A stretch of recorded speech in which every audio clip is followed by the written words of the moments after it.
എടാ ഞാൻ ആലോചിക്ക നമ്മൾ എത്ര കാലത്തെ പരിചയ അംഗനവാടിയില്, സ്കൂള്, കോളേജില്. കോളേജിലോ? നിങ്ങളിപ്പോ കോളേജിൽ പോയി? അത് പിന്നെ പറഞ്ഞപ്പോ ഒരോളത്തിലങ്ങ് പറഞ്ഞതാ.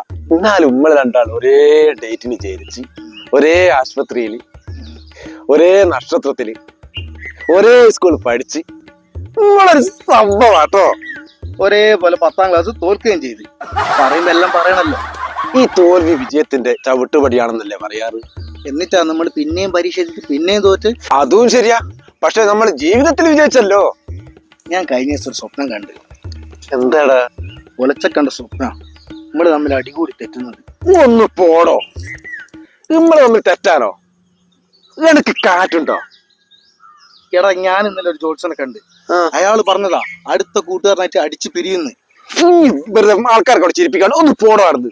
എടാ, ആ ജോത്സൻ പറഞ്ഞ അച്ചട്ടാ, അച്ചപ്പ. എടാ, 10ാം ക്ലാസ് ഒരുമിച്ച തോറ്റതും 2 തവണ. അതും അയാൾ പറഞ്ഞു. പിന്നെ ഒരു കാര്യം, 2 ദിവസം എനിക്ക് തോറ്റലാന്ന് വരെ പറഞ്ഞു. പിന്നെ ഒരു കാര്യം അറിയോ, എനിക്ക് മൂലത്തിൽ ശുക്രനാണോലെ. ഞാൻ എന്നോട് അന്നേരെ പറഞ്ഞില്ലേ മന്തിയൊന്നും കഴിക്കണ്ട, ചന്തി നിലത്തൊടിക്കാൻ പറ്റൂല എന്ന്. എടാ, അയാള് പിന്നെ വേറൊരു കാര്യം പറഞ്ഞിക്ക്. 3 മാസം കഴിഞ്ഞാല് കല്യാണം നടക്കും. അതെന്നെ വീട്ടുകാരും പറയുന്നത്.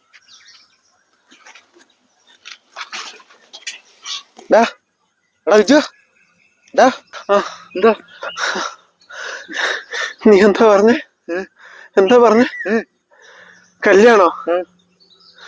എനിക്കെന്താ ഭയങ്കര ഇഷ്ടല്ലടാ. മീനമാസം കഴിഞ്ഞിട്ട് നമ്മളെ കാര്യം എന്റെ വീട്ടിൽ പറയണം ഞാൻ വിചാരിച്ചല്ലടാ.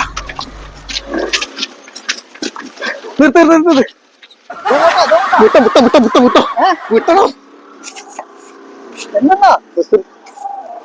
എടാ, ജോസഫ് പറഞ്ഞോ തെറ്റിയാ, നമ്മള് തെറ്റി. വിട്ടോ.